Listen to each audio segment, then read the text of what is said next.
밥 먹는 거야. 여기 뭐 근처에 밥 먹을 때 많으니까. 해서 쌤이 다 끝내고 오면 여기에 11시까지 오게 된다. 11시 딱. 그러면 싹 다 해놔. 알았지? 그래서 모든 걸 일단 다 풀고 다 해놓고 쌤한테 와가지고 질문할 것들 하고 하는 거에서 쌤은 이제 그거 끝났으니까 더 늦는 거는 상관없으니까 딴 과목도 다 해놓고 국어도 다 해놓고 이렇게 해. 영어랑 국어랑 싹 다 해서 집에 가면 자면 될 만큼 공부를 해와줘. 알았지? 그래서 일요일에 쌤이 필요하다라고 하면 또 올 수 있거든. 일요일날 공부한 거 질문할 거 정리하고 싶어서 하면 또 하도 되고, 월요일 날에는 밤에 전부 다 해놔. 알았지?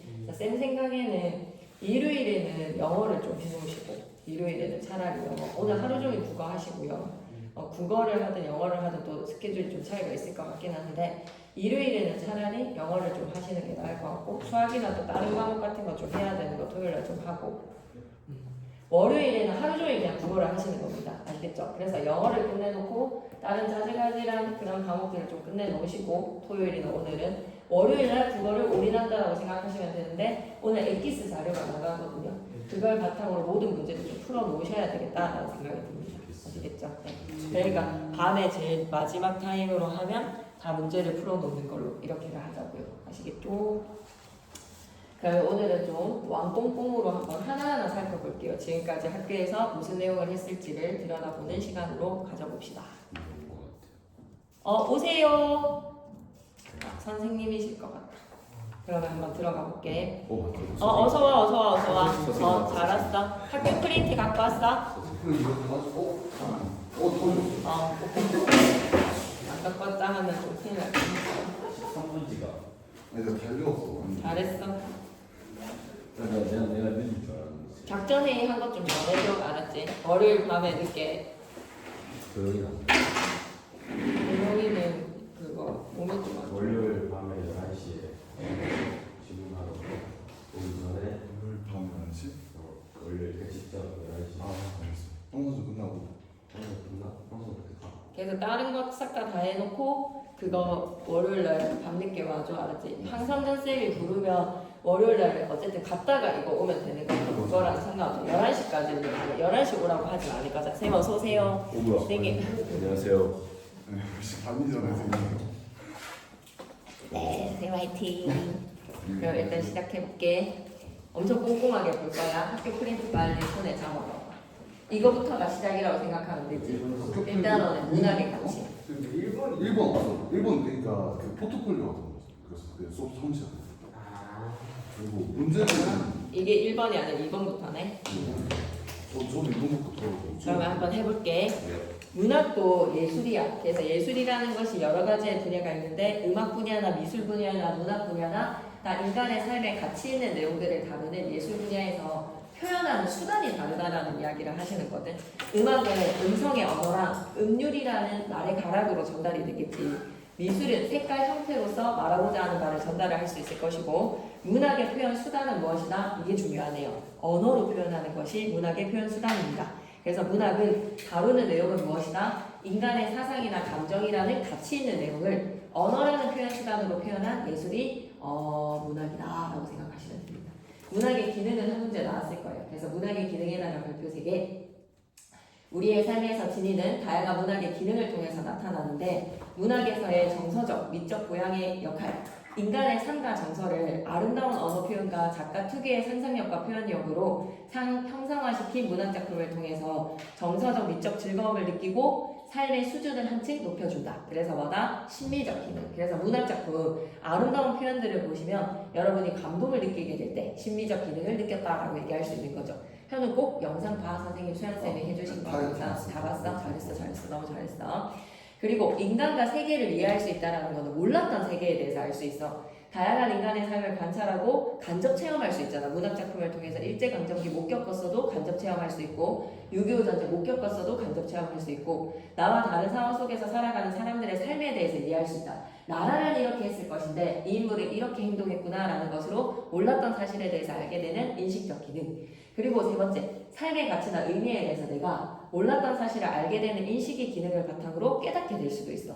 작품을 통해서 자신의 삶을 돌아보게 되는 성찰과 함께 의미와 가치를 발견을 하고 더 나은 삶이 무엇인지를 깨닫게 되는 것. 이게 바로 뭐다? 윤리적 기능이라고 생각하시면 되겠네요. 그 다음 페이지로 넘어가셔서 다음 보기는 문학의 기능을 설명하는데요. 빈칸에 들어가 알맞은 용어. 이건 우리 자료집에서 나갔던 문제랑 똑같더라고요. 문학은 언어를 통해서 형상화된 작품을 통해서 한마디로 언어가 표현 수단입니다. 독자에게 즐거움과 감동을 주는 미적 기능과 함께 독자는 문학 작품의 구성 요소들이 조화를 이루어서 만들어내는 형식의 아름다움. 이런 표현 진짜 죽인다라는 거에서 문학의 심미적 미적 기능을 느끼게 되더라. 그리고 이번에서는 독자로 하여금 작품 속에 나타난 인물의 삶을 통해서 내 삶을 되돌아본다라고 하면 윤리적 기능, 어떻게 사는 것이 가치 있는 삶인지에 대해서 성찰하도록 유도를 하고 이를 통해 독자는 편협한 시각에서 벗어나서 올바른 가치관도 형성할 수 있고 성숙한 인격체로 성장할 수 있습니다. 윤리적 기능, 편협한 거는 좁은 시각,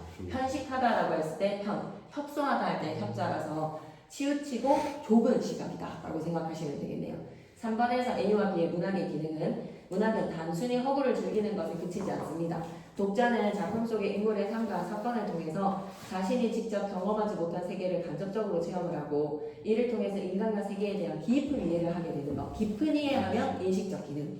작품 속의 갈등 상황에서 인물이 내리는 선택을 지켜보면서 나는 어떻게 선택했는지 가치 있는 삶이 무엇인지 스스로 질문 던지면서 들여다보는 것은 윤리적 기능. 그래서 문학의 기능에 대한 여러분의 경험은 어떠했는지 살펴보는 활동이 있었던 것 같고요. 그리고 1번과 2번 문제는 이제 풀어보시면서 잘 안되면 쌤한테 좀 물어보는 걸로 그렇게 하겠습니다.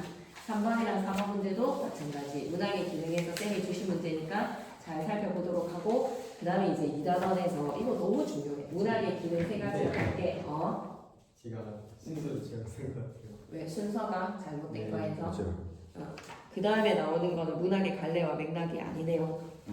네, 그러면 나도 9페이지 뒤로 가고 6페이지 하면 되는 거네. 4페이지. 4페이지 찾을까? 알았어. 오케이. 죄송합니다. 예. 4페이지 바로 나왔어요. 그러면 한번 볼게요. 4페이지에서 마음의 달, 신의 기억나세요? 가시나무 울타리에 달빛 한 채 걸려 있습니다. 라고 하면 가시나무 울타리에 달빛이 달에게 가시나무 울타리는 어때? 상처를 주는 존재였다. 마음이 또 생각 끝에 머물게 되네요. 라고 하면 하자의 마음이 생각으로 물들어지는 거야. 그래서 1행부터 2행까지 가시나무의 울타리에 걸려있는 달빛, 그 달빛을 보면서 상념에 잠겨 들어갑니다. 마음이 생각 끝에 저물어 가네요. 망초라고 하면 이때의 망자를 우리가 뭐라고 생각해야 되겠다. 망할 망자랑 발할 망자랑 두 가지인데 원래 망초는 망할 망자인데 여기에서는 발할 망자를 사용을 했지. 왜 한자의 표기가 다르게 쓰였느냐라고 하면 망초, 잊고 싶은, 어둠을 내려놓고 싶은, 시작하자 잊고 싶은 마음의 주관적인 의미를 부여를 해서 망할 망자 대신에 발할 망자를 잊을 망자라고 생각하시면 되겠네. 잊을 망자. 잊을 망자를 잊고 싶어서 잊을 망자를 사용했다라고 생각하시면 됩니다. 바란다라고 했을 때 망군지적 이럴 때도 이 망자를 사용하는데 잊고 싶어서라고 의미를 생각해 주세요. 들판 한쪽에 기울 것 같은 보름달이 그득하게 떴어요. 그래서 공간적 배경은 망초꽃이 핀 들판에, 시간적인 배경은 보름달의 밤입니다. 보름달의 밤은 너무나 환하겠지. 그래서 시적하자가 마음의 어둠을 내려놓을 수가 있다. 달빛이 너무 환해서. 나는 그만 어둠을 내려놓았네요. 달빛이 너무 환한 것을 보고 마음의 어둠을 내려놓을 수가 있었다. 둥글게 살지 못하는 사람들은 모나게 사는 사람들이지. 이 사람들은 어떤 사람들이다? 바라는 것이 너무 많은 사람들이야. 그래서 달 보고 자꾸 절을 하는 것은 부족한 것을 채우기 위해서 바라는 것이 많아서 기도하고 있는 거겠지. 바라보는 것이 바라는 만큼이나 간절하네요. 무엇인가 찔려본 사람들은 어떤 사람들, 상처받아 본 사람들은 겸손해지는 거야. 겸허해지는 거야. 달도 때로 빛이 꺾인다는 것을 알고 있는 사람들이야.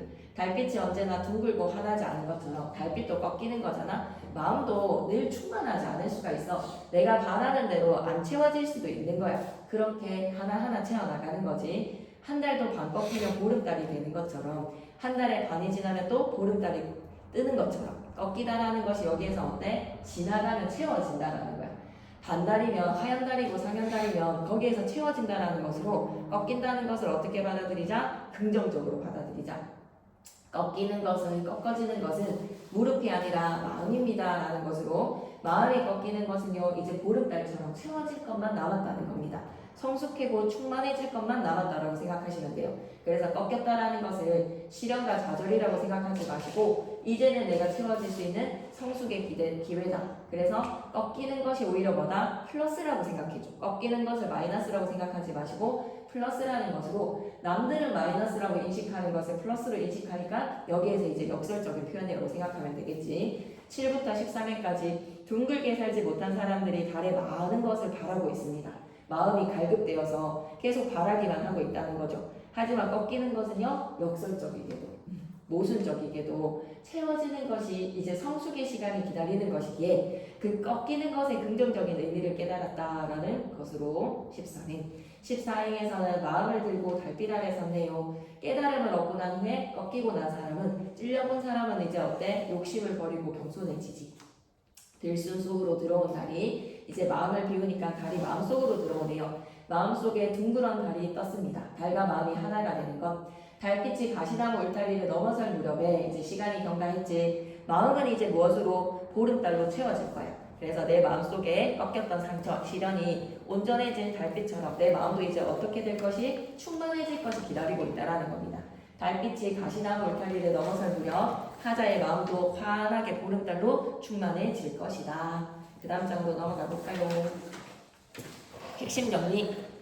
현대시절 서정시 끄덕끄덕 가시나무 울타리에 걸려있는 보름달을 바라보면서 상처 입은 경험이 있으신가요? 꺾여본 적이 있으신가요? 그러면 이제 역설적이게 여러분의 마음은 채워질 겁니다. 역설적인 의미로 보름달을 통해서 욕망에 대해서 나는 어때? 좀 벗어나자. 얽매이는 게 없는 상태. 어떤 태도라? 깨달음에서 욕심을 비워서 이제 충만으로 갈급되는 마음이 아니라 달을 바라보면서 기도하는 마음이 아니라 채워지기를 천천히 기다리는 겸손의 마음을 뭐라고 얘기할 수 있겠다? 달간적 태도. 욕심이 없는 태도. 그래서 특징 첫 번째. 상징적 소재. 여기에서는 뭐라고 보면 되지? 달. 그것으로 사람의 마음이 형상화되고 있다.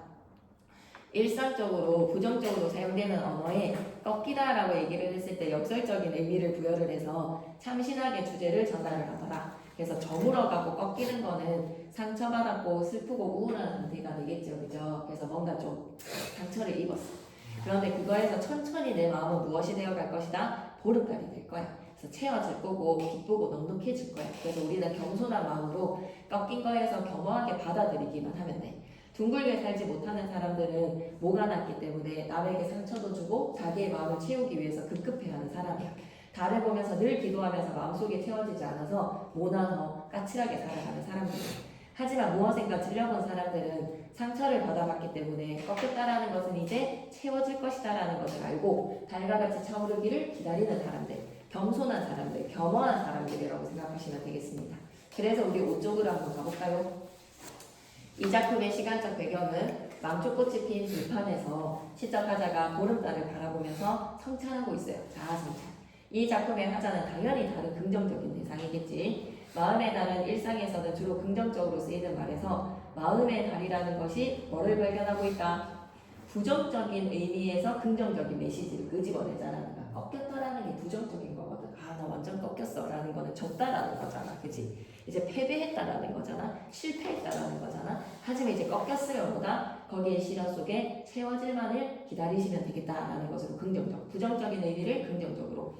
이 작품의 화자는 다른 사람들과 함께 달에게 절을 하는 것이 아니라 보름달을 바라보면서 깨닫고 있습니다. 이 작품의 형식이 자유로운 자유시지 정해져 있는 정형식 아닙니다. 자유시에서 경어체에 뭐뭐 합니다라는 하시표체를 사용을 하니까 규칙적인 반복으로 외형률의 정형시는 외제율을 지니거든요. 외형률, 외제율은 규칙으로 인한 정형시에서 지니게 되는 음률이고 외제율에다가 X하시고 내제율로 붙여주실래요? 자유시에서의 반복을 통한 리듬감의 형성은 내제율이라고 얘기를 합니다. 이 작품에서 내제율, 그래서 외형률은 외제율은 정형시의 음률이라고 생각하시면 돼요. 화자가 깨달은 말을 시로 형성화시켜서 다시 붙이고 올까? 외제율 대신에 내제율이라고 붙이면 돼. 5번에서 만약에 시험 그 상시에서 이 작품을 뭐 씁니다라는 표현을 규칙적으로 뭔가 내재율을 형성하고 있다고 하는 완전 맞는 선지야. 뭐뭐 합니다라는 표현의 규칙적 반복은 내제율이라는 자유시의 음률이고요. 외제율이나 외형률은요, 정형시라는 시조같이 형식이 정해져 있는 시 있지. 정형시 하면 여러분은 시조만 기억하시면 되거든요. 시조의 음률입니다. 이 작품은 화자가 깨달은 바를 시로 형상화시켜서 독자에게 성공적인 삶에 대한 욕구를 자극하는 게 아니라 겸허하게 자연스럽게 순리에 따르는 채워짐을 아름다움으로 느끼게 되겠습니다. 그래서 X. 마음의 달에서 화자는 가시나무 울타리에 걸린 달빛을 바라보니까 마음이 조물어가 꺾인 것 같아요. 달빛이 너무 환한 것을 보고 시작하자는 뭐 할 수 있겠다. 어둠을 내려놓을 수가 있겠어. 마음의 달에서 달빛, 망고초, 그리고 보름달과 같이 환하고 밝은 이미지를 제시하고 있고 꺾이다라는 게 마이너스지. 물체가 구부러져서 무릎이 꺾이다라고 하면 다시 펴지지 않는 상태로 아주 끊어지다라는 부정적인 의미라면 이 시에서는 이제 보름달이 될 수 있는 상태로 꺾인 거야. 그 8번에서 망초꽃도 밝은 이미지예요. 환하게 폈으니까. 그래서 잊고 싶은 생각을 나타내는 거. 부정해서 그런 게 아니에요. 긍정적인. 환하고 밝은 이미지라고 생각하지. 망초꽃도 폈잖아. 부드러지게 피는 거지 이미지. 마음의 달은 보름달의 넉넉하고 밝은 느낌, 부정적 시야나 긍정적 시야의 대조적인 표현, 상처가 오히려 마음을 밝힐 수 있다는 오히려 뭐다 이거는 역설적인 표현이라고 생각하시면 되겠습니다. 뒤에 있는 문제들 꼭 한번 풀어보시죠. 한번 읽고 넘어갈게요. 가시나무 울타리에 달빛 한 채가 걸려있어. 가시나무 울타리는 상처를 줄 수 있는 존재지. 마음이 또 생각 끝에 저물어가는 것으로 마음이 저무는 같은 마음이 어두워지는 마음이야. 망초꽃까지 다 피어났으니까 잊고 싶은 것들이 있다라는 거지. 그래서 여기에서는 이질망자를 사용했다는 거 바랄망으로 쓰이기도 하는데 이 시에서는 이질망이야. 들판 한쪽이 기울 것 같은 보름밤에 시작하자 들판에 섰습니다. 달빛이 너무 환하기 때문에 망초꽃이 다 피어나서 달빛이 너무 환하니까 어둠을 내려놓을 수 있을 것 같아. 둥글게 살지 못한 사람들을 들여다본다. 달 보고 자꾸 절하는 사람들 말이야. 바라보는 것이 바라는 만큼이나 간절해서 이 사람들은 모난 사람들이기에 늘 갈급하는 마음으로 간절하게 바라는 것만 있어. 무엇인가 찔려본 사람들은 대조적이게 알 것 같아. 달도 때로는 꺾인다라는 것을 말이야. 꺾이는 게 마이너스가 아니라 한 달도 반 꺾이면 보름달이 되는 플러스의 의미로 꺾어지는 것은 무릎이 아니라 마음이라는 것, 이제는 채워지는 것이라는 것을 마음을 들고 달빛 아래 서서 깨닫습니다. 들숨 속으로 들어온 달, 마음속에 환하게 달빛이 마음속에 떴어. 달빛이 가시나무 울타리를 넘어서는 시간의 경과에 마음은 이제 뭐가 되었다고? 보름달이 되었습니다. 라는 마음은 A는 보름달이다라는 B, A는 B다라고 하면 의류법이지. 비유적인 표현으로 13번의 심리적 기능도 잘 살아나는 시였으니까. 달도 때로 빛이 꺾인다 해서 꺾인다도 플러스예요. 한마디로 모든 시에 이 시에서는 꺾인다라는 것이 달도 때로 꺾이는 거에서의 하얀 달이나 상현 달이나 꺾여 저물어 가겠지. 근데 이 시적 하자는 꺾인다라는 의미를 뭐로 받아들인다? 플러스로 받아들인다. 모든 꺾이다 다 플러스로 받아들인다. 일반적으로는 마이너스라고. 그 다음적으로 넘어가서 문학의 가치 6페이지 갈게요. 보리였어요. 보리를 너라는 인칭대명사로서 의인화시켜서 친근당의 대상으로 드러냈다. 보리가 지니는 속성은 인간적인 품성으로 차가운 땅에 온 겨울에 보리는 시련을 겪었지만 늦가을에 희망을 품고 보리를 파종하는 농부의 모습에서 싸늘한 겨울 풍경이랑 보리가 가을에 가득하게 핀 풍경이 대비를 통해서 여러분 이렇게 생각하세요. 고난과 시련 속에서도 생명을 잃지 않고 굳건히 버티잖아. 싹을 틔우는 보리의 강인함을 기억해주자. 생명을 잃지 않고 굳건히 버텨서 보리는 싹을 틔웠다. 겨울의 혹독함을 이겨냈다. 칼날같이 매서운 바람을 이겨냈다. 얼음같이 차디찬 눈을 이겨냈다. 그래서 여러분 보리는요 겨울 추위와 눈을 이겨내는 봄이 기다려지는 거야. 그래서 봄을 기다리는 인내력으로 보리는 겨울을 이겨낸다.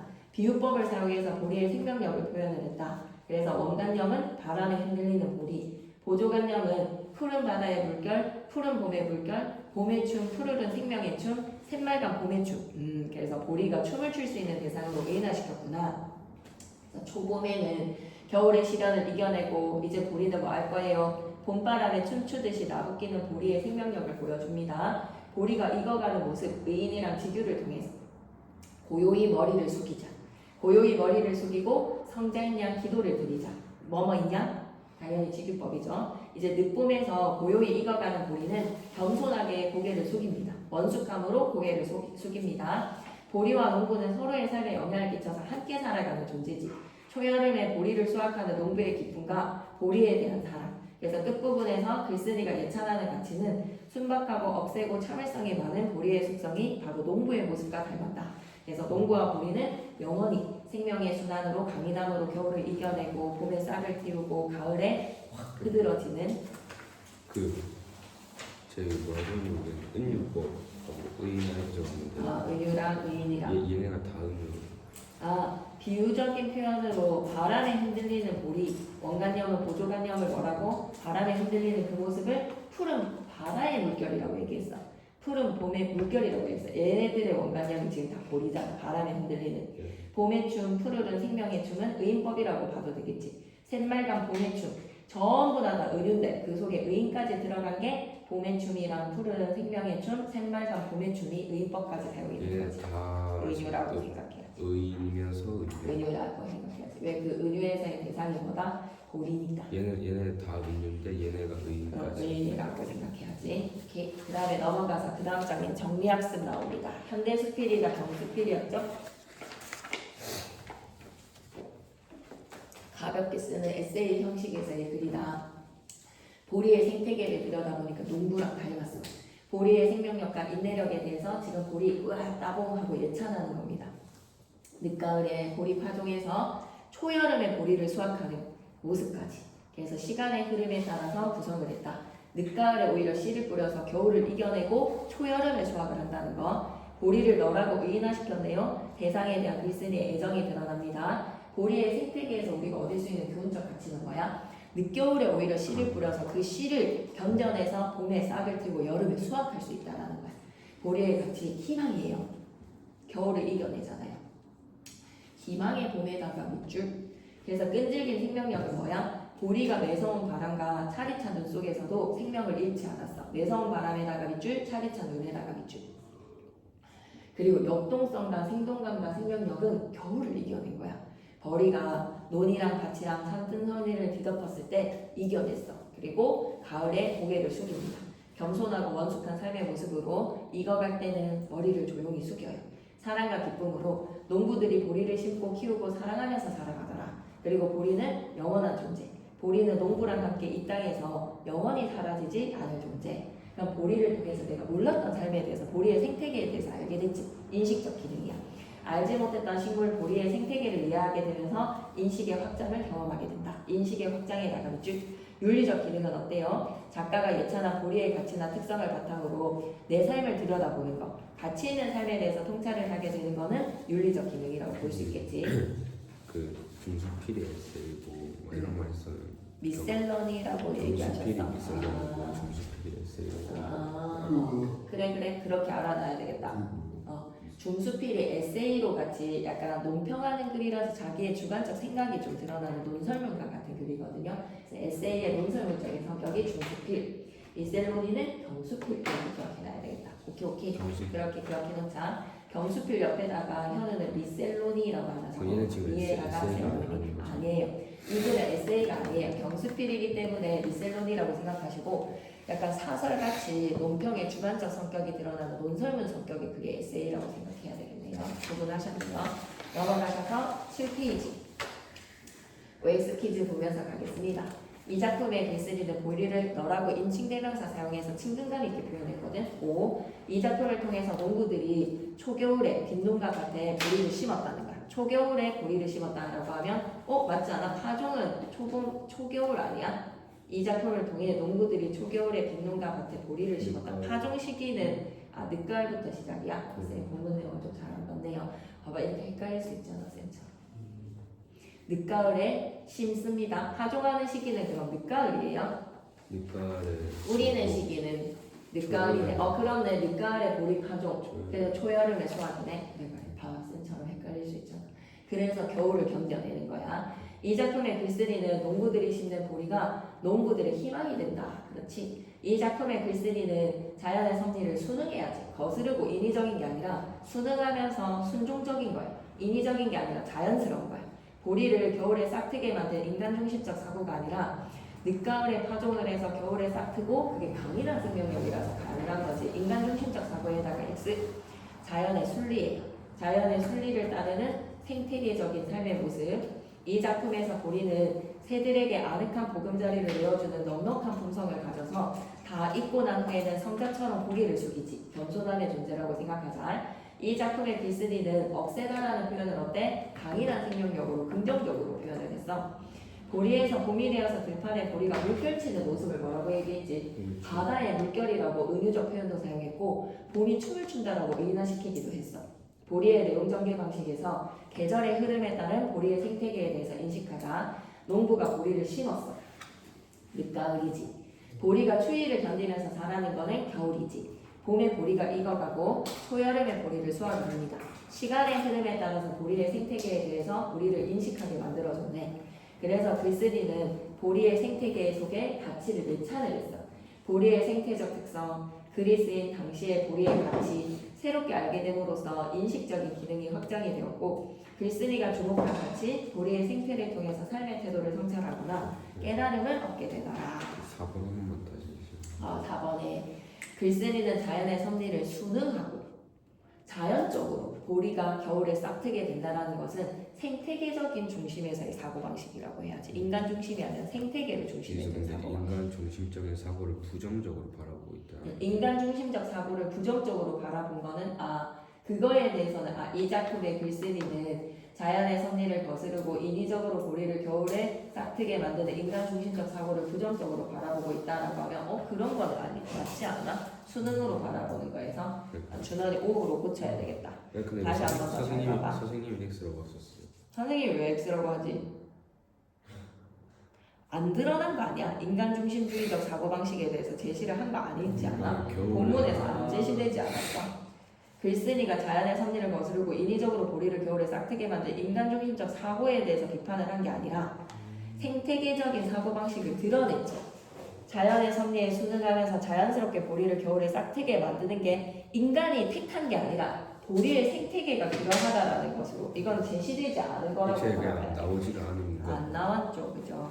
그래서 글쓴이는 어떻게 바라보지? 생태계 중심주의적 사고방식으로 보리는 늦가을에 파종을 해서 겨울에 싹이 트고 여름에 수확을 할 수 있는 생태계에 자연에 순응하는 모습이 긍정적이게 보리의 생태계에 대해서 예찬을 하고 있지 이걸 깐 거는 아니야. 본문에서 이런 부분이 있었던 거는 아니죠, 그죠? 그래서 X네요. 이렇게 넘어가서 문제 꼼꼼하게 잘 풀어보세요. 10번 문제도 중요합니다. 한번 읽으면서 가볼까? 등이 가려울 때가 있어. 시원하게 긁고 싶지만 내 손이 닿지 않는 곳이야. 그곳은 내 몸에서 가장 반대편에 있는 곳이거든. 신은 말이야, 내 몸에 내가 결코 닿을 수 없는 곳도 만드신 게 신이야. 삶이라는 것을 그렇게 바라보자. 삶은 종종 그런 것이다 해서 유추적 사고방식이지. 내가 등에 손이 닿을 수 없는 것처럼 삶도 유사하니까 미루어 짐작해보라는 거야. 지척에 가까이에 있지만 닿지 못한 곳이 있다는 게 인생이야.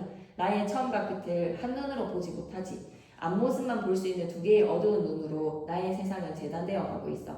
손가락 하나로는 다 쓸어주지 못하는 우주처럼 넓은 내 몸의 뒤편에는 말이야, 입도 없고 팔과 다리도 없는 눈먼 내가 살고 있으니 나의 뒤도 있다라는 말. 정면과 한 번도 마주보지 못하는 내가 살고 있는 내 삶의 뒤편도 있으니 삶에서 내 삶에 무엇도 생각해보면서 살아가자라는 메시지를 전달을 하네요. 문제 잘 풀어보셔야 되는데 문제 안 풀리면 쌤이랑 1대1이야. 월요일 밤에 다 모든 거를 정리를 할 만큼 이제 문제 풀이를 해야 해. 그리고 나서는 7페이지에서 8쪽으로 가보자. 그것 좀 중요한 것 같아요. 글쓴이는 생태중심주의적인 사고방식으로 보리가 겨울에 싹을 틔우면서 이겨내고 그리고 여름에 수확을 할 수 있는 생태계를 긍정적으로 바라보지 인간중심주의적 가치관에 대해서 부정적으로 제시를 하는 거의 부분은 없다라고 생각하셔야 되겠네요. 아까 8쪽도 문제로 이렇게 있어요. 문제야 8페이지가. 문제 한번 훑어보려고 봤어. 여기에 있어요. 태양은 이런 거 주단이 8페이지 있으면 됐어. 있어요. 그리고 학습지 문제지 그냥. 학습지 풀면서 한 번 더 풀면서 확인할 수 있지. 학습지랑 똑같은 문제가 있는데. 꽃동부라고 이런 게 있어. 살아. 꽃동부. 어떤 글씨 한 번 더 읽으면서 넘어갈게. 이거 쌤이랑 했지 꽃덤불. 꽃덤불에 아늑해 안겨보이라 잘 알 수 있겠죠. 그래서 겨울밤 달이 아직도 차건이에서는 일제강점기가 아니라 뭐라고 생각해야 된다? 강복 후의 혼란기야. 그래서 꽃덤불은 뭐야? 강복이 되고 난 이후에 우리의 조국이 진정한 자주독립국가가 되기를 염원한다 라고 생각하셔야 됩니다. 아시겠죠? 그럼 이거 프린트로 읽어볼 수 있겠지 이거는? 꽃덤불은? 그럼 9페이지 가도 되겠어? 꽃덤불 문제도 풀어봐야 돼. 연결시켜서 나오는 거에서. 자 이제 문학을 둘러싸고 있는 갈래와 맥락이야. 진짜 중요해. 문학의 기능에서 지금 두 작품 한 거야. 달빛, 마음. 하나하나 잘 내 단원에서 뭐뭐가 지금 뻗어나가졌는지를 잘 기억해야 돼. 문학의 가치라는 단원에서는 문학의 기능을 중심으로 공부했지. 그래서 마음의 달이랑 우리야. 그래서 마음의 달의 자유시를 잘 기억하시고 도리에서의 지금 이거 뭐라고? 미셀로니에서의 수필이라는 걸 잘 기억해 놔야 되겠습니다. 그리고 이제 2단원으로 넘어가는 거야. 2단원에서는 서정, 서사, 교술, 극갈래라는 4가지의 문학의 작품에 맞춰서 각각의 갈래의 특징들을 잘 보셔야 됩니다. 너무 중요하거든요. 서정갈래라고 하면 화자가 자신의 주관적인 정서, 감정, 생각이라는 가치 있는 내용을 운율이 있는 언어로 표현하는 문학이 서정갈래야. 그래서 비유, 상징, 이미지 등을 정서를 형상화시킨다. 그리고 서사갈래는 실제로 일어났을 법한 허구의 사건을, 이게 너무 중요하지. 소설은 뭐라는 걸 기억해야 된다. 허구의 사건은 누가 서술자가 작품 속이든 밖이든 반드시 서술자가 위치를 할 거야. 그 서술자가 이야기를 서술하는 것이 서사갈래다라는 걸 기억하셔야 되고, 소설의 3요소는 구성의 3요소가 인물, 사건, 배경이야. 소설의 3요소는 주제, 문체, 구성이야. 네. 소설의 3요소를 안 적어주셨으면 몰라도 될 것 같은데 소설의 3요소는 주제, 구성, 문체야. 그 구성 안에서의 3요소가 인물, 사건, 배경이야. 그걸 바탕으로 갈등의 문학이 바로 뭐다? 서사갈래입니다. 갈등의 문학이 서사갈래다. 극갈래는 제일 중요한 게 뭐야? 서술자가 없어. 서술자가 없는 대사와 행동으로 사건을 보여주는 문학이 극갈래야. 그래서 인물의 대사랑 행동으로 사건이 전개가 될 것이고 소품이랑 무대장치라는 것으로 갈등이 형성화돼. 그러니 공통점은 뭐야? 서사랑 극갈래의 공통점은 둘 다 갈등의 문학이야. 그런데 큰 차이점이 뭐다? 서사갈래에서는 서술자가 사건을 전개시킨다면 극갈래에서는 이야기를 전해주는 서술자가 없어. 대사랑 행동으로 사건을 보여주는 문학이야. 네, 그 해설자는 달라. 등장인물이 해주는 역할이기 때문에 서술자랑 해설자랑 완전 달라. 그래서 서술자는 작품 속이든 밖이든 이야기를 서술해주는 사람, 해설자는 등장인물인처럼 무대 위에 올라가서 관객들한테 사건에 대해서 해설을 해주는 역할이라고 생각해 주셔야 됩니다. 극이다 보니까 그냥 역할로서의 서술자 그거라고 해요. 서술자라고 보지 말고 그냥 역할이 해설자고, 해설자의 역할이 등장인물로서 등장하지 않은 연극도 굉장히 많습니다. 그치, 해설자가 등장하지 않는 역할, 서술자가 없죠. 서술자가 없다라고 생각하셔야 돼요. 해설자가 등장하지 않는 극도 많다라고 생각하셔야 됩니다. 그래서 교술갈래는 구체적인 사실이나 글쓴이의 경험이니까 이걸 꼭 기억하셔야 되는 게 뭐야? 교술갈래는 반드시 여러분이 기억하셔야 되는 게 글쓴이 자기 자신의 이야기를 전달하는 거야. 글쓴이의 경험과 생각을 서술하는 문학이다라는 거를 기억하셔야 돼요. 수필은 수필이 교술갈래에 속하겠죠. 그죠? 그리고 아까 그 고리가 교술갈래라고 생각해주면 자기의 자기의 생각을 전달하는 거야. 여기에서 나라는 인물은 누가 된다? 글쓴이 자기 자신이야. 그리고 교술갈래는 비교적 자유로운 형식이라서 무형식의 형식이다라고 생각하셔야 됩니다. 서사는 허구라는 걸 기억하시고요. 교술은 뭐다? 사실적인 이야기를 펼쳐나갈 거야. 작품을 둘러싸고 있는 다양한 맥락에서 작가 맥락이라고 하면 표현론적인 거, 사회문화적 맥락은 반영론적인 거, 그리고 문학사적인 맥락은 문학의 역사 속에, 독자의 맥락은 수용론적인 관점에서 독자가 느끼는 거, 그리고 객관론적인 맥락에서는 작품의 의미와 가치는 작품 내부의 언어 구성, 형식적 장치에서 나오기 때문에 작가의 생애나 의도, 시대적 사건, 독자의 감동 등과 같이 외부 요인은 부차적이거나 해석의 근거로 삼기 어렵다.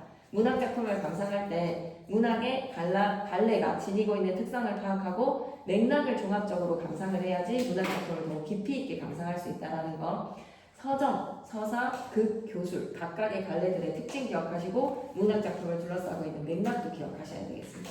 그리고 넘어가서 서정 갈래에서는 인물, 사건, 배경이라고 하면 밑줄 그어서 소설 구성의 3요소라는 걸 기억해야 돼. 인물, 사건, 배경은 뭐다? 소설 구성의 3요소. 서사 갈래는 실제로 일어날 법한 허구의 사건을 서술자가 전달하는 문학이야. 극갈래는 서술자가 없어. 그래서 서술자에다가 X, 대사나 행동으로 사건을 보여주는 문학이야. 교술갈래는 구체적 사실이나 경험, 생각이 사실적으로 있었던 이야기지. 그런 문학이기 때문에 비유, 상징과 같은 표현들을 사용할 수 있습니다. 아시겠죠? 같은 소재를 다룬 작품이라도 작품이 창작된 당시의 상황에 따라 다르게 해석될 수 있다는 것은 사회문화적 맥락이라고 보셔야죠. 서사갈래에서의 갈등은 인물, 사건, 배경을 통해서 형상화가 되고 극갈래에서 갈등 형상화에 관여할 수 있는 무대 요소로는 소품, 무대장치 같은 것들이 있겠지. 다음 중 교술갈래의 특징에 대한 설명으로 옳은 것을 묶어라. 화자나 서술자와 같은 허구적 대리인을 내세우지 않고 밑줄 자. 작가가 직접에다가 밑줄, 위에다가는 글쓴이라고 적어줘. 딩동댕이지. 일상적인 경험에서의 깨달음, 성찰, 자유로운 형식이라고 기억해 주시고 갈등을 전달하는 것은 서사랑 극의 공통점이야. 운율이 있는 언어다라고 하면 서정이야. 나라는 1인칭의 주인공이 겪는 혁우적인 사건을 인과관계에 따라서 배치한다라고 하면 1인칭 주인공 시점에서의 서사야. 그런데 나가 1인칭의 나가 글쓴이 자기 자신이라서 자신의 이야기를 전달하는 것은 뭐다? 교술갈래라고 생각해야 돼. 1인칭의 나가 글쓴이 자기 자신이라서 자신이 겪은 사실적인 이야기를 전달한다라고 하면 이제 뭐가 되는 거야? 그럼 교술갈래가 되는 거야. 아시겠죠? 사실 1인칭의 나가 허구적 대리인이 아니라 글쓴이 자기 자신이야. 그래서 자기 자신이 겪었던 사실적 경험을 통해서 깨달음을 전달한다라고 하면 교술갈래라고 얘기해야 돼. 오케이? 9번으로 가시죠. 작품. 그 사본은 뒷부분에 보면 일반적으로 사용될 수 없다라고 되어 있는데 그러니까 비유, 상징과 같은 표현을 사용할 수 있어. 왜 사용될 수가 없겠어? 교술갈래에서 당연히 비유나 상징을 쓸 수 있지. 근데 여기 밑에 그 특이한 실험들 그러니까 3번이다 3번. 일반적 드러나는 경우가 일반적이다라고 하는데 극갈래는 작품 속에 갈등을 제시하는 것은 맞아. 근데 서술자의 설명이 없어.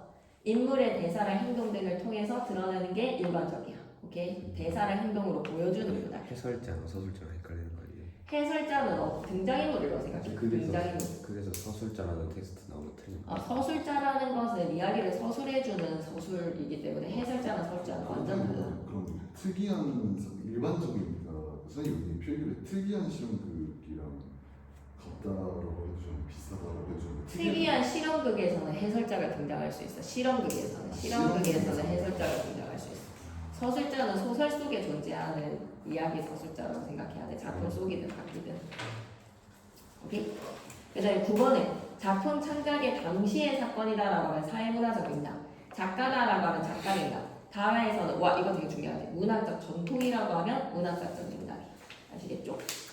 그 다음에 넘어가서 그리고 6번에서 서사갈래에서 갈등을 주로 인물, 사건, 배경 등의 요소로 형성하는 갈등을 갈등. 소설 구성의 요소라서 갈등의 구성 요소 하면 인물, 사건, 배경.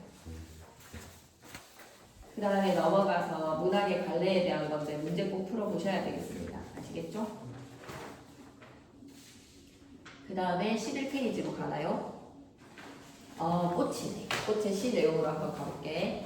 동방의 하늘이 다 끝나버렸어. 패망이다. 빼앗긴 조국, 절망적 현실. 비 한 방울 내리지 않는다라는 거에서 회복의 최소 조건도 박탈당한 우리의 극한의 상황이라고 생각하면 돼. 근데 오히려 역설적이게도 꽃이 이런 상황에서도 빨갛게 피어있어.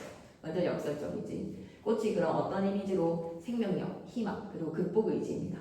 빨갛게라는 감각적인 이미지의 빨간색의 색채 이미지는 희망을 강조해주죠. 빨갛게 피어있지 않는가라는 서리법을 통해서 꽃이 피어있다라는 것을 강조한다.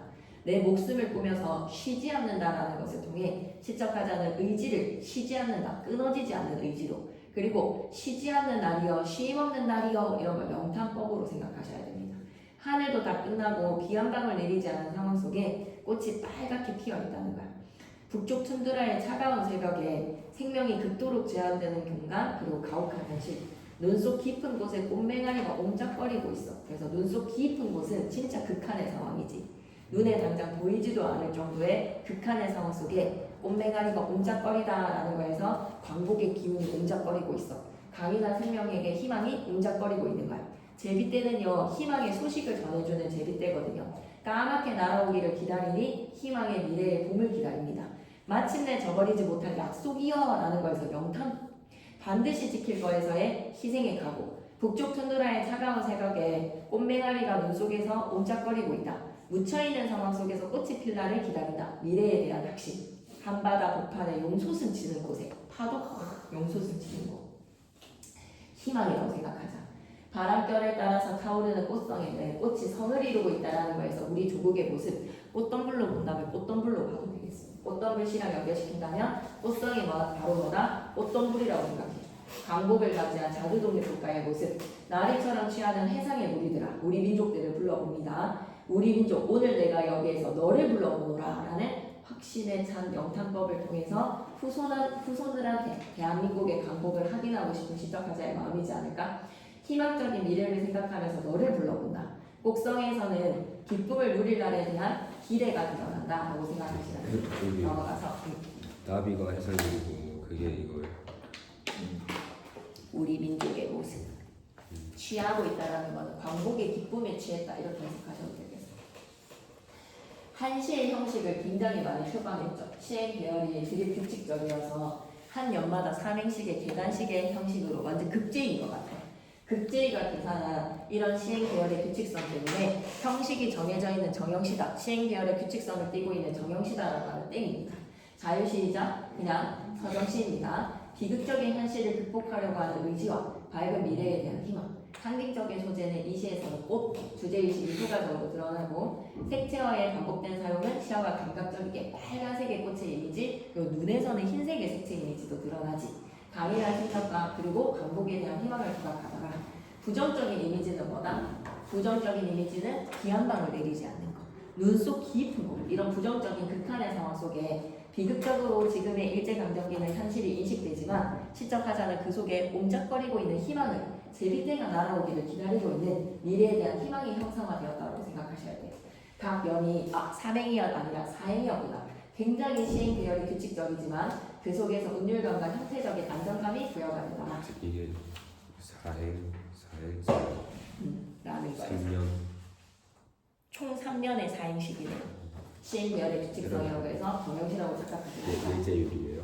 내제율이에요. 자유시는 외형률이라고 얘기하시면 안 됩니다. 외제율도 안 됩니다. 내제율이라고 얘기하죠. 긍정적 이미지, 꽃이랑 꽃맹아리 제비때 한바다 복판에 용솟음 치는 곳은 희망이 용솟음 친다라고 생각해 주시고 바람결 따라 타오르는 꽃의 성에서는 자주 독립국가에서의 건복의 이미지라고 생각해 주시고 부정적인 이미지는 하늘이 다 끝나버렸어. 비 한 방울 내리지 않는 북쪽 툰드라의 차가운 새벽, 성경구절은 앞에서 경치 얘기해주지. 그리고 뒤에 부분에서는 뒤에 정서가 나오는데 매 연마다 그렇다라고 생각해줘. 1부터 4행까지는 성경이고 4행에서 하자의 정서, 효과적으로 자신의 의지를 강조하더라라고 생각하시면 되겠습니다. 그 서사시라는 게 서사시는 되게 이야기시라고 생각하는데 지금 시험 범위에 있나? 없을 것 같은데 서사시는 자수서프인데 서사시가 이렇게 나와가지고 서사시는 아닙니다. 이 시는.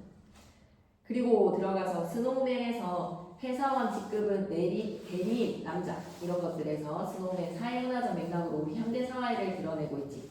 직장인의 대표다라는 거에서 전형적 인물이라고도 얘기합니다. 직장인의 전형이다 이렇게 생각하시면 돼요. 경쟁 사회에서 살아남기 위해서 노력하는 인물이자 주어진 상황에 적응하기 위해서 애쓰는 인물이다. 인물들을 이름 없이 직급으로 명명을 한다라는 거에서 그만큼 경쟁 사회에서의 모습과 함께 우리 사회의 전형적인 인물들이요. 사원, 대리, 과장, 차장, 부장, 임원 이런 것들.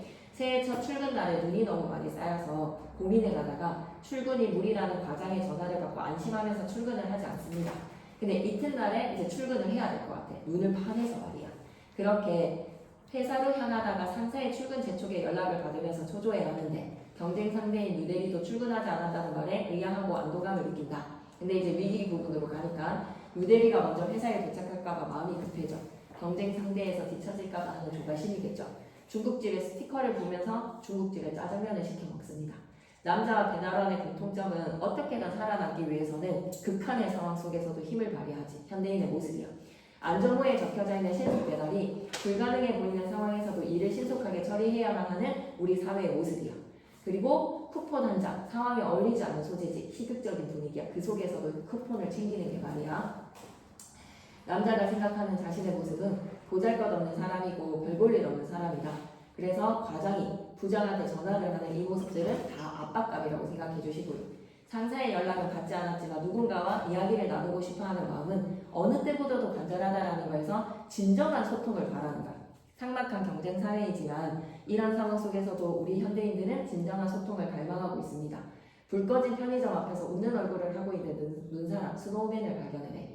눈사람을 흉내내면서 웃는 남자는 경쟁 사회 속에서 애쓰면서 살아가는 현대인의 모습이다. 그래서 제목이 바로 뭐다? 스노우맨이다. 눈사람의 웃는 이 모양을 흉내내다가 남자가 입술이 터져버렸네 라는 거에서 그 속에서 웃기에는 참 아프다 그지? 입술 터졌네요. 시험 기간을 네, 견디다 맞아요. 보니까.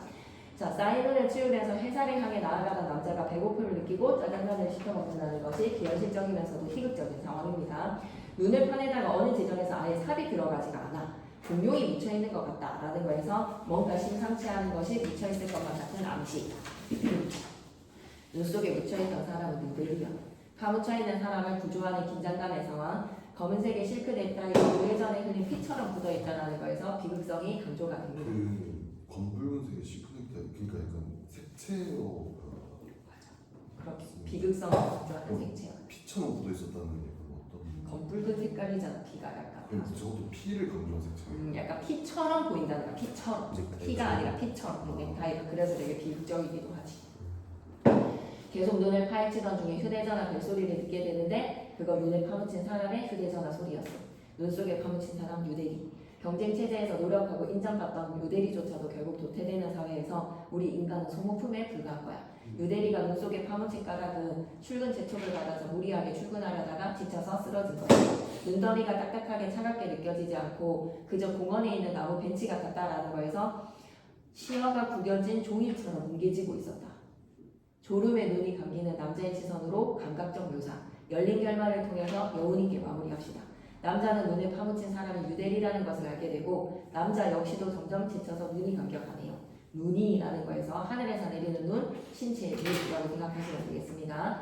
단편 소설, 전지적 작가 시점, 폭설이 내린 어느 도시의 모습, 경쟁 사회 속에서 현대인이 느끼는 삶의 애환, 인물이 이름을 구체적으로 제시하지 않고 직급으로 나열한다는 거에서 서열 중심의 경쟁 사회의 현대인의 모습이 효과적으로 과장된 상황 설정과 상징적인 소재는 압박과 부담감으로 드러나고 열린 결말로서 여운을 남기고 비판적인 인식. 그래서 원고지나 스노우맨이나 비슷한 주제 형상이라고 생각하시면 되겠습니다. 천재지변이 일어나도 출근해야 된다. 유대리가 먼저 회사에 도착할까봐 조바심이 간다. 좀 더 빨리 가기 위해서 삽을 쥐고 기계적으로 눈을 판다. 배달원이 폭설 속에서도 짜장면을 배달한다.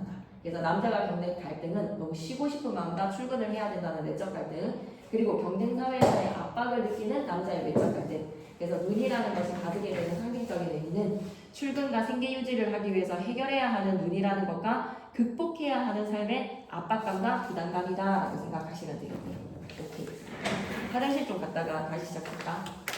지금 14. 여러분도 물 좀 가지고 오시고 13, 14, 15 하고 그것까지 해야 되거든요. 궁금증인데요. 그 색채 혹시 그 빛빛 호수라고 표현을 하는 색채가 핏빛 구수? 색채 구수, 핏빛은 색채 이미지를 가지고 있는 감각적 이미지지. 감각적.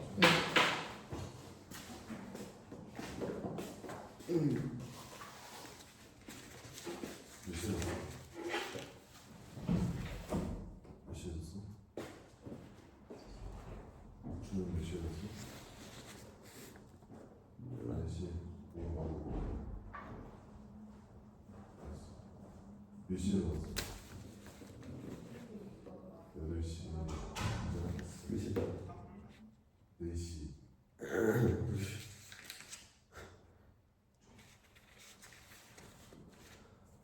네 시간밖에 안 됐다. 야, 단쌤 하시는 거 너무 귀여워. 그죠? 유튜브 내 걸려가지고 차를 마시는 여러분 완전 엑기스 문제니까 이거 꼭 좀 봐주셔야 돼요. 알았죠? 제 중학교 어머니 선생님 유튜브 시작했어요. 인스타 시작했어요. 원원 선생님, 진짜 대박. 잘생겼다. 잘생겼다. 멋있다. 근데 단쌤 있잖아. 아니 시작한 거 야, 맞다. 보여주고 있어. 단쌤 있잖아. 인스타 봤는데 공개정. 화사 말하는 거야? 화사? 화사 아니고 호사야. 그래서 유튜버가 있었는데 그러니까 이 단쌤 화사 여기 이 사진 봤어요.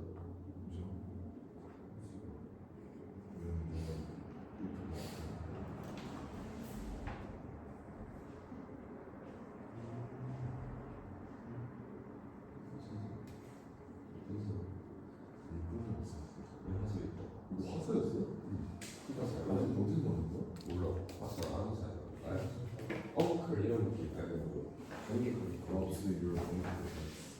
맞지? 뭐 하려는데 그리고 나도 이 사람 되게 예뻐. 이 사람도 좀 놀랐어. 잘 모르겠네. 그러니까 되게 배기가 백인 중에 예쁜 맞아. 형제 없어. 형만 맞다. 아니야 그건 다르어. 있습니까? 저거는 외국인이네. 난 별로. 야씨. 애니 인정이다 진짜. 야 애니가 나 아니라 갔는데 어제. 얘가 나오면 애니 더 많이 될 거야. 맞아. 난 애니. 난 여자가 더 많이 있다. 유치 여자가 포켓몬.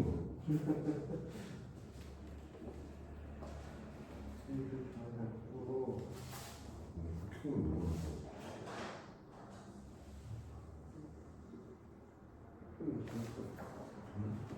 그러니까 뭐 아직 시작 못해. 닌텐도 없잖아. 6월달에 시작했어. 6월달에 하면 되지. 닌텐도를 5위가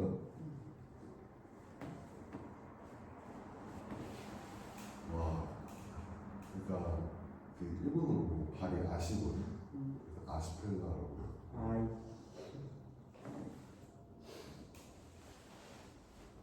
오.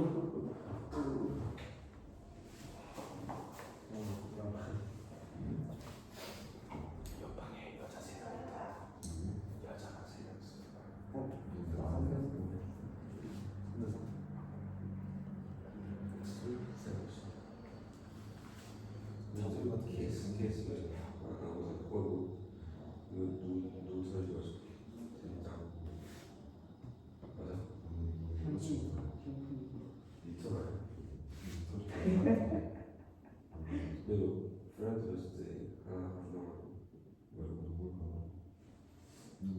모르는 사람일 것 같아. 내가 생각 기억을 안 하더라.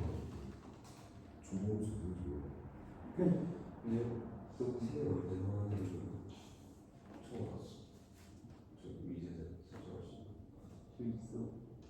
너도 그렇잖아. 아니 근데 5시까지 같이 있겠어. 약속의 시간 5시까지 설명해. 이거 해보자. 힘을 계속 내고. 도영이 영상을 때문에 안 그럴 거 하나 들리네. 잠깐만. 그럼 우리가 했던 말 다 들어봤을 것 같은데 무슨 얘기했는데. 무슨 얘기야? 이거 다 풀어오면 되겠죠? 여기는 야야야야 이거 다 푸는 몇분 정도 걸려? 이거 엑기스니까 제대로 잘 풀어줘. 한 진지한 그런 자, 가보자. 자, 희곡의 구성 요소에서 지금 계속 서정, 서사, 교술, 극이지. 그럼 서정 갈래에서는 꽃 했지. 이건 안 올려. 서사 갈래에서는 스노우맨 했지. 정치 때문에. 그리고 극 갈래에서는 뭐다? 원고지 들어가는 거야. 그래서 희곡의 구성 요소, 소설의 구성 요소 세 가지가 뭐였지? 소설 구성 요소 세 가지는 인사배. 인물, 사건, 배경, 인사배 되게 좋네. 희곡의 구성 요소는 뭐다? 해설이야. 희곡의 맨 첫 부분에서만 나오는 거야. 해대지. 첫 부분에다가 밑줄 그래서 등장인물이나 무대장치 배경을 설명하는 부분으로 딱 해설은 첫 부분에 한 부분에서 자질을 하는 거야. 나머지는 전부 다 그럼 뭐라고 생각하면 돼? 중간중간 사이에서 줄글로서 설명해 주는 거는 해설이 아니라 뭐라고 생각해야 돼? 지시문. 해설은 첫 부분에서만 제시가 되는 거야. 대사는 주고받는 대화랑 혼자 하는 독백이랑 다른 인물에게 들리지 않게 약속되어 있는 방백이 있어. 지시문에서는 동작과 무대 지시문이 있단다. 희곡의 구성 단계는 소설이랑 좀 달라. 소설은 발단, 전개, 위기, 절정, 결말이라면 희곡은 발단, 전개, 절정 찍고 위기, 대단원이야. 그리고 부조리한 극이라는 거에서 이치에 맞지 아니한 극작품, 현대사회 무질서하고 부조리하다라는 것에 대해서 약간 까는 연극이라고 생각하시면 됩니다. 실험적이고 반사실적인 기법을 통해 현대사회가 가진 부정적 속성을 효과적으로 표현을 하더라. 그래서 발단 부분에서는 장녀랑 장남이 해설자 역할을 하고요. 등장인물의 이름을 구체적으로 제시하지 않은 것은 역시 전형적인 인물들이라서 그래. 스노우맨도 그렇지. 개인이 지닌 개성을 상실했다, 획일화되어 있다. 각자 자신이 속한 집단을 대표하는 전형적이고 유형화된 인물들이다라고 생각하시면 되겠습니다. 그래서 교수의 처, 장남, 장녀가 등장을 하는데요. 앞부분에서 일단 해설을 첫 부분으로 하니까 중간에 막 하는 건 다 지시문이라고 생각하면 돼. 그래서 찬란한 인생이 나오는데 찬란하지 않는 무의미한 삶을 살고 있기 때문에 반어적 표현에서의 찬란한 인생이라고 생각해 주세요. 반어법입니다. 신문 속에서 비정상적인 사건들이 나열되고 있어. 3살 아이가 아빠를 죽였다 이런 것들 말이야. 그리고 3년 전의 신문과 오늘의 신문이 똑같다라는 것은 그만큼 어떻다는 거야? 비현실적이고 비정상적인 삶이 계속 이어지고 있더라. 현대인들의 비정상적인 삶이 반복되고 있더라. 현대사회에서 비정상적인 일이 기계적으로 반복되고 있더라. 장난이 시계에 밥을 주는 행위는 뭐라고 생각하면 된다? 교수가 처에게 밥을 받아먹는 상황이랑 되게 똑같지 않나? 그래서 교수가 시계야. 기계처럼 끊임없이 노동을 하고 있다는 것과 교수처가 교수와 직접적인 관련이 없는 사람의 생일까지 챙겼다라는 거에서 그만큼 교수는 삶의 책임감으로 살아가는 인물이에요. 교수가 철새를 메고 있지 책임감, 구속감, 중압감이라고 생각하시고 이건 현대인들이 느끼는 감정. 교수가 밤 8시를 아침 8시로 착각하는 이유는 뭐다? 계속 일을 하는 강박 속에 살고 있기 때문이에요. 교수는 처의 추궁에 시달리면서 끊임없이 번역 일을 하고 있고 이로 인해서 계속 일을 해야 한다는 압박과 강박에 사로잡혀 있습니다. 그리고 절정 부분에서 조명을 이용한 장면의 전환, 응접실에서 부모의 공간, 플랫폼의 자녀의 공간, 소통의 부재를 극대화시킨다. 그래서 일반적인 연극 무대에서 장면을 꼭 기억해야 되는 게 뭐다? 막과 장으로 전환이 돼. 소파 앞에 초라하게 앉아있는 교수의 처, 소파 앞에 자리 잡고 있는 장남, 장녀가 마치 엄마 아빠한테 돈을 맡겨놓은 것 마냥 목줄을 쥐고 있지. 남편을 독촉하는 교수의 처는 자식들한테 또 독촉을 당하는 처지다라는 거에서 이중적인 모습이 드러나고 장남과 장녀가 돈 달라는 거를 완전 맡겨놓은 것 마냥 명령하지.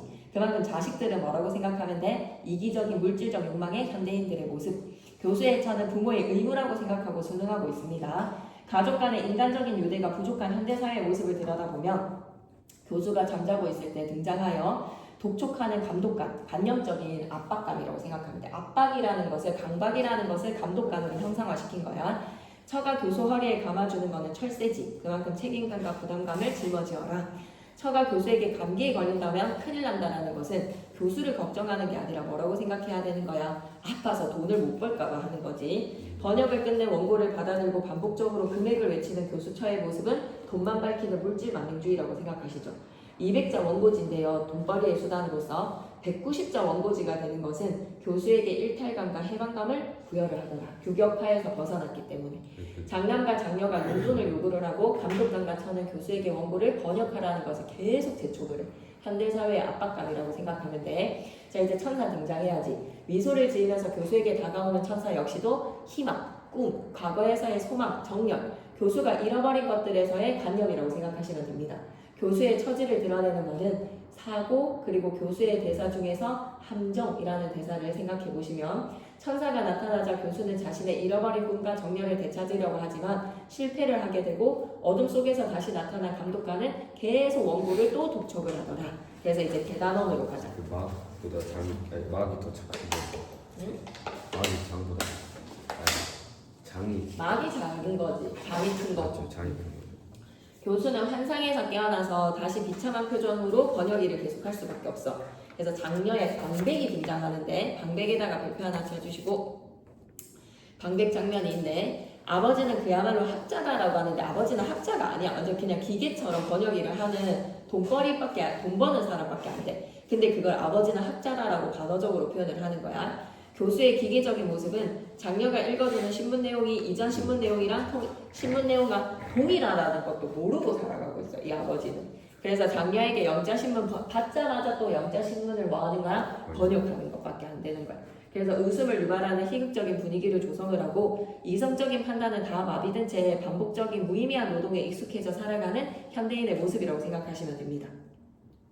교수가 퇴장하고 난 후에 기가한 처에게 장남과 장녀는 돈만 받고 또 밖으로 나가죠. 경쾌한 음악, 가족 간의 소통이 부재한 극중 상황이랑 어울리지 않는 경쾌한 음악은 풍자야, 풍자. 돌려가고 싶은 거야. 풍자라는 거 기억하시고 감독관이 또 등장을 해서 처에게 집안일을 재촉을 합니다.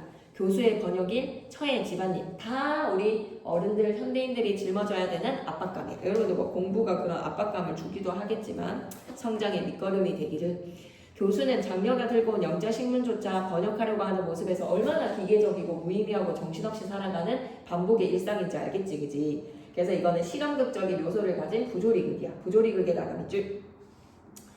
교수의 집을 배경으로 인간성을 상실한 현대인의 기계적인 삶에 대해서 비판을 가한다. 특별한 사건 전개 및 뚜렷한 갈등이 드러나지 않고 무대 의상, 소도구, 인물의 대사랑 행동 등이 희극적으로 과장되어 있고 등장인물이면서도 해설자 역할을 하는 인물이 설정되어 있다. 제목 원고지가 뭐다? 틀에 박힌 일상을 반복하면서 무의미하게 살아가는 현대인의 삶이 우리 원고지 같은 삶을 살고 있다라고 생각하시면 되겠네요. 넘어가겠습니다. 14페이지 뒷바닥. 이건 거는 이제 시험에서 무조건 나와야지. 교수는 어떤 사람이야? 반복되는 사건을 인지하지 못하고 의무감에 짓눌려서 기계처럼 살아가는 사람. 꿈과 정열을 잃어버렸지 그 꿈과 정열은 바로 뭐다? 천사. 다시는 만날 수 없는 가장으로서의 의무감에 짓눌려서 이성적인 사고도 하지 못하는 인물. 과거에는 학문과 진리를 추구하는 것에 대해서 열정적이었어. 하지만 현재는 물질적 가치를 위해서 기계적이고 반복적인 노동을 하는 사람. 사회의 지식인 계층마저도 정신적 가치보다 물질적 가치를 지향하는 모습을 보여준다. 현대사회의 문제점을 효과적으로 비판을 하더라. 처는 교수 인간적 유대감 없이 물질적으로 남편한테 돈만 말하지. 그래서 남편이 감기에 걸릴까봐 걱정하는 것은 남편에 대한 사랑이 아니라 돈을 못 벌까봐. 장남 장녀의 물질적인 요구에 순응하는 인물입니다. 장남과 장녀는 물질 욕망의 표상이라고 생각하면 돼. 극장의 인물이면서 해설자 역할도 하는 인물이지. 관객에게 직접 사건이나 전개, 상황을 설명하기도 하면서 관객이 그에 대해서 비판적이고 객관적인 판단을 할 수 있도록 이끄는 것이 장남과 장녀의 역할이야. 물질 만능주의에 빠져서 과도한 물질적인 욕망을 드러내고 부모에게 책임감을 강요하고 세속적이고 이기적인 인물들로 등장을 하더라. 감독관도 천사도 다 관념이야. 관념인데 한마디로 뭐라고 생각하면 돼? 억압과 압박이고 천사는 뭐라고 생각하면 돼? 잃어버린 꿈과 열정이라고 생각하시죠? 자, 이거 실험극이고 부조리극으로서 실험적 기법이 잘 드러나는데 특별한 사건이 전개되지 않고 무의미한 반복된 일상을 보여주지. 교수가 살고 있는 삶의 모습을. 그래서 상황을 설명하는 데 집중을 하더라. 그리고 교수의 양복 무늬, 가구와 벽의 무늬가 모두 원고지 무늬라는 그런 상징적 소재의 의미도 보여주고 소품에서도 책상 위에 쌓인 원고지, 교수가 읽고 있는 신문의 내용이 3년 전 신문이랑 동일하다는 것과 교수의 허리에 무거운 철새가 감겨져 있다는 것, 극의 분위기와 맞지 않는 음악이나 똑같은 음악이 계속 반복되고 있다. 인물의 대사랑 행동이 모두가 다 모순이 되고 있습니다. 비정상적이고 무의미한 삶이 반복되고 있는 현대인들의 상황, 그걸 돌려가는 걸 뭐라고 한다고 얘들아? 풍작, 비판. 근데 실험적 기법이 뭐예요? 되게 일상적이지 않은 비현실적인 요소들이라는 거지. 실험적인 거야. 말 그대로 이거 되게 아방가르드하다라는 거에서 실험적인 것들을 시도해보는 거. 인물들의 옷차림이 원고지라든지 그 다음에 상황에서의 이런 것들도 천사가 등장한다든지 이런 거 일반적인 일상에서의 형식들이랑은 좀 많이 다르죠. 시도적이죠. 실험적인 시도. 그러니까 어떤 부분이 이거 확실하게 여기에 사건 전개, 의상과 무대, 소품, 음향 효과, 그리고 인물들이 주고받는 대사. 기존의 사실주의 극에서 탈피해서 실험적인 기법들을 사용했다.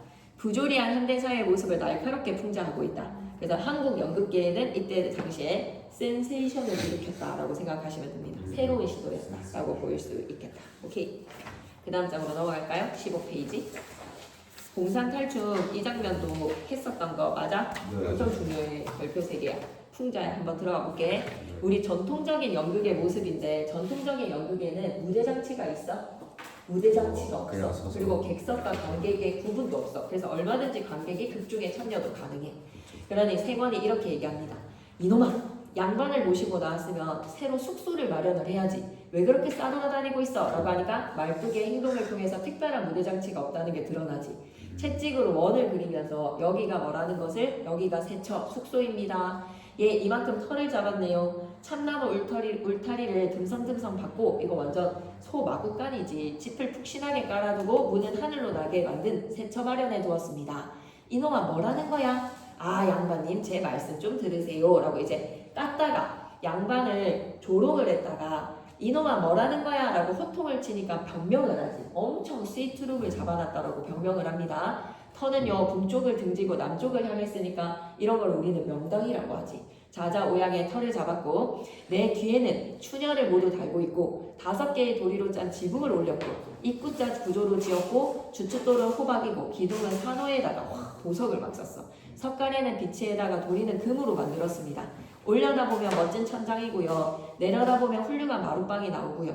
꽃무늬 돗자리를 펴고 벽에 붙인 글을 보니까 동쪽에는 참 좋은 글귀 같은 한자어도 막 써놨어. 그러니까 한마디로 화려한 액자가 걸려져 있다는 거죠. 단방영정이라는 가치관을 추구하지 못하는 사람이 이런 걸 걸어놓고 사네.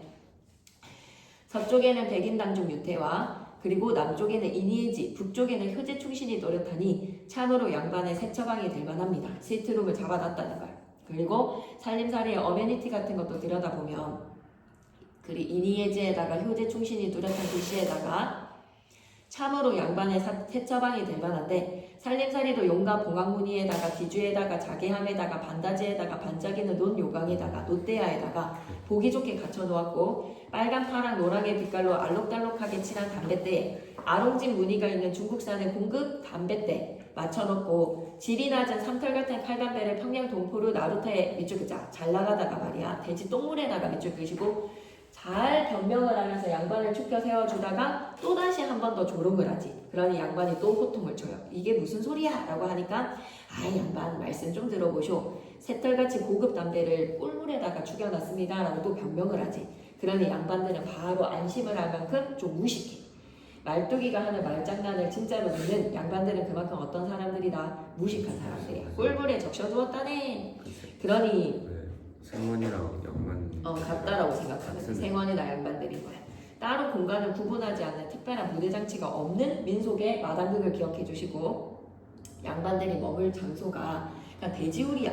돼지우리에다가 마구간이야. 양반들이 묵을 세처를 이놈아 뭐라는 거야 라고 호통을 치고 나니까 엄청 호화스러운 스위트룸을 묘사를 하지. 그렇게 변명을 합니다. 그만큼 양반들이 사치나 그런 거를 갖추지도 못하는 사람들이 막 글씨만 단방영정, 이니에지, 효제, 충신 써놓고 이런 가치를 추구하지도 않는 양반들이라는 것을 또 풍자하기도 하는 거예요. 부도덕함을 폭로하는 거. 앞부분에 양반들이 좋아할 만한 내용의 말을 하다가 뒷부분에서는 슬며시 조롱하는 거는 뭐야? 질이 낮은 삼털의 칼담배 밑에다가도 마이너스 표시했죠. 삼털 같은 칼담배에다가 마이너스, 돼지 똥물에다가도 마이너스. 그런데 5번에 고급 담배 밑에다가는 플러스, 꿀물에다가 플러스. 그래서 좋아하는 내용을 막 얘기를 하다가 뒷부분에 슬며시 까는 거지. 조롱하는 말에. 그래서 발음이 유사한 단어를 활용을 해서 양반이 오해한 것에 똥물이 아니라 뭐였다? 꿀물이었다라는 걸로 다시 한 번 더 변명했지. 그만큼 말뚝이가 갖고 놀면 갖고 노는 대로 양반들은 속는 어떤 인물들이다? 어리석은 인물이라고 생각합니다. 양반들은 마음대로 속는 거야. 넘어가서 그 다음 장. 가명극의 민속극으로서 조선 후기를 배경으로 황해도 공산지방을 배경으로 하고 있습니다. 신분제가 흔들리고 좀 강조하셨어요. 민속극 안에 가면극입니다. 이렇게 했어요. 공산 탈춤에서 가명극. 민속극 안에 가명극 들어갈 수 있어. 맞아. 얘네들이 뭐 하는 인물들이야 지금? 가면을 쓰고 익명성으로 양반 디스하는 거야. 양반을 디스하는데 얼굴을 떡하니 내밀고도 못하죠. 가면으로 익명성입니다. 신분제가 흔들리고 있고요. 왜냐하면 말뚝이와 같은 이제 반항하는 인물이 등장을 하는 거야. 그러니까 양반들이 그것도 못 알아차리지. 서민 문화가 성장하던 시기고 공산탈춤은 이런 조선 후기의 사회적 분위기에 지배층을 풍자하는 디스하는 극이라고 생각하시면 돼요.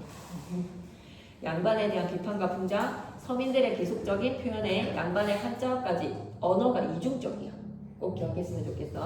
양반의 한자어에다가 서민의 비속어까지 언어가 이중적이고 무대 장치가 없습니다. 그게 바로 뭐라고? 민속극의 특징이라고 생각해줘. 그러니 무대에서 연희를 하는 배우들이랑 관객의 거리가 굉장히 가까워. 그리고 관객이 홍도 들어갈 수가 있고 즉흥적으로 뭔가 바꿀 수도 있다는 거야. 그래서 풍자랑 해악이 두드러진다라는 것으로 풍자랑 해악의 뜻도 좀 잘 기억했으면 좋겠어. 풍자는 돌려서 비판하기. 해악은 뭐다? 과장되는 상황에서 재미있는 웃음이라고 생각하시면 되겠습니다. 그래서 원고지랑 공산탈춤을 좀 비교를 해보면 둘 다 극갈래지. 그리고 부조리한 것에 대해서 비판하고 있지. 비판의식에서의 풍자지. 그리고 내용을 과장을 한다라는 것과 인물들의 개성 그것보다는 뭐야? 양반의 전형이 들어가. 여기에서의 양반은 전형적인 부도덕한 양반이고 여기에서의 현대인들은 전형적인 강박을 지니면서 살아가는 현대인들이야. 그런데 차이점은 원고지는 현대사회 그리고 연극의 무대 장치가 있어. 그리고 관객이 인물이랑 일정한 거리를 두고 상황에 대해서 비판을 하는 거야. 봉산탈춤은 조선 후기 신문제 질서가 흔들리고 있는 부도덕한 양반들의 모습이 드러납니다. 야외 공간의 마당극이기 때문에 특별한 무대 장치가 필요 없고 관객들의 반응과 호응으로서 극이 재미있게 이끌어진다라고 생각하면 돼. 현장성과 소통성을 바탕으로 두고 있더라. 오케이. 이렇게 해서 학교 프린트는 다 살펴봤고요. 그 다음에 3단원의 프린트는 왜 없어요? 3단원 프린트는 문제 프린트가 없어요. 그러니까 서운하네. 이거는 뭔가 교과서에다가 아 쌤이 그럼 이거 PPT 그걸로 자료를 카톡에다가 띄울게. 그럼 그거를 좀 봐줘. 알았지? 이거 3단원 있으니까 말씀 좀 하고 카톡에다가 카톡으로 보낼게. 근데 이제 그 쌤이 그 필기를 되게 교과서 추상적으로 했어요. 어? 추상적으로 했어요. 문제 쉬운다. 이건 해야지야. 과정되게 모순되게 말했잖아. 재미없는 걸 재밌다고. 그래서 나는 해야지. 내가 너희들 혼자라는 걸 와, 정확히 알려줘. 뭐야. 김지우가 그러구나. 김지우인데. 어디가? 잠깐만. 정우가 그렇다고? 누구?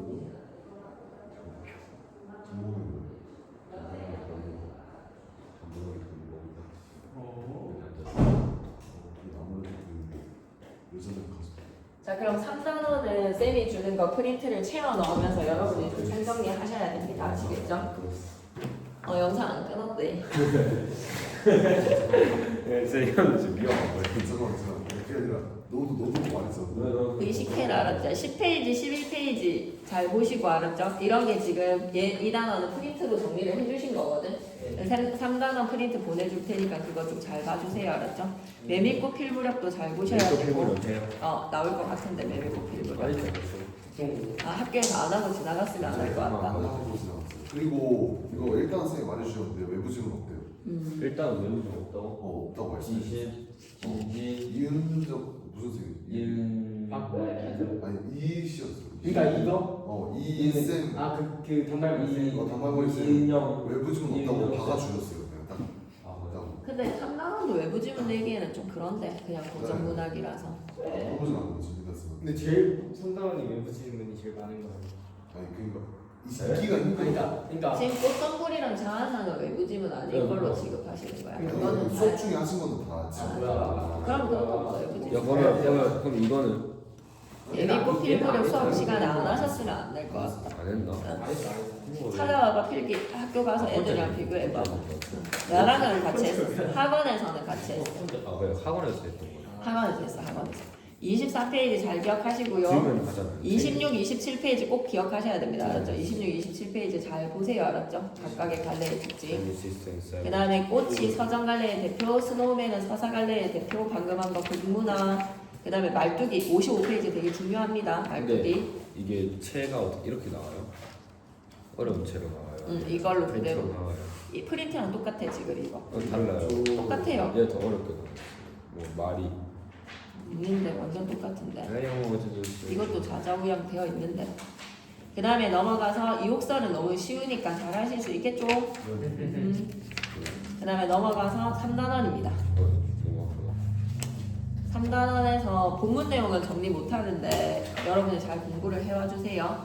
월요일날 밤 11시에 쌤 올게요. 이렇게 여러분들 공부한 거 정리해서 쌤한테 질문하고 싶은 사람 하고 피곤해서 집에 가서 더 공부할 사람을 하세요. 140페이지 갑니다. 140쪽. 교과서 140. 도영이도 교과서로 보세요. 한국 문학이란 하면 정의를 내릴 수 있어야 돼. 한국인이 한국어로 한국인의 사상과 감정을 표현한 언어 예술이다. 정의를 기억하시고 우리의 문자가 없어서 한문으로 기록된 것도 당연히 한국 문학으로 보셔야 됩니다. 한국 문학의 범위는 구비 문학의 말로 전승된 문학도 한번 생각해 봐 주시고 한문학은 우리 문자가 없어서 한문학이라고 생각해야 되겠지. 우리 문자가 없었던 시기. 국문학은 고유 문자인 한글로 표기가 되었고 차자 문자인 현찰로 기록되어 있는 현가도 당연히 우리 문학이라고 봐야 되겠지. 이렇게. 그래서 한국 문학의 본문 내용 쭉 읽으면서 빈칸 잘 외워 놓으시고 141페이지에서 고대 문학이라고 하면 고대 가요를 기억해야 되겠죠.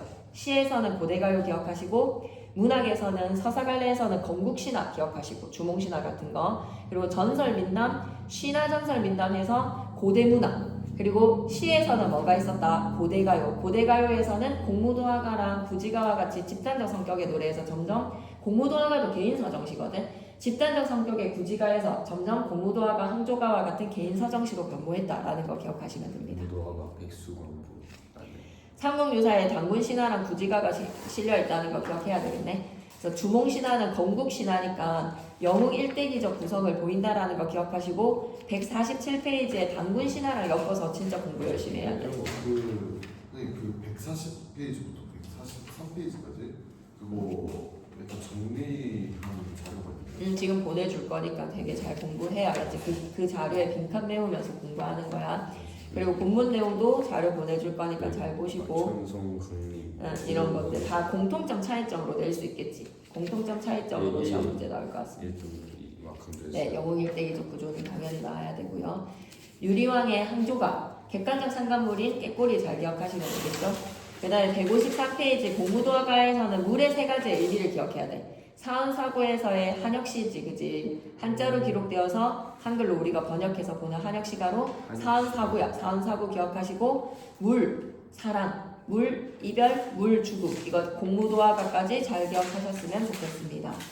그 다음에 156페이지랑 157페이지 그냥 다 외워야 될 것 같은데 이거는. 이건데 그 한중국 쪽이 어제 외웠지? 외우는 게 좀 많아요. 이거 줄 끄면서 했잖아. 난 그 줄 끄면서 여기까지 적으면서 했어. 그래, 그걸 달달 외워. 이거는 진짜 한 글자도 빠지지 말고 그냥 달달 외워. 그 현우도 이거 정리해. 손으로 이거를 한번 정리하는 시간을 가져. 이거 무조건 달달 외워. 그리고 쌤이 주는 자료집에서 이거 빈칸 메우는 걸로 연습할 수 있으니까 지금 자료 보내줄 테니까 완전 달달 외워. 알았지? 누앙사랑 조선 12곡은 제외네. 상충곡도 현대어 뜻풀이로 달달달 외울 수 있어야 된다. 홍진에 묻힌 사람들은 인해생이 어떤 거 옛사람의 풍기를 이렇게 말할 수 있을 만큼 다 하실 수 있어야 됩니다. 외워야 돼. 아시겠죠? 그래서 지금 쌤이 주는 자료 가지고 빈칸 메우면서 총정리 각자 하고 쌤한테 모르겠는 거 물어본다라고 생각해야 돼. 알았지? 엄청 중요해. 19체 향가의 다른 이름 사내가 이런 거 엄청 중요해. 참기파랑가에서 기파랑을 상징하는 소재들 엄청 중요해. 156, 157, 158, 159 이거 달달 외워와. 알았지? 네. 네. 그러면 일단은 여기까지 하는데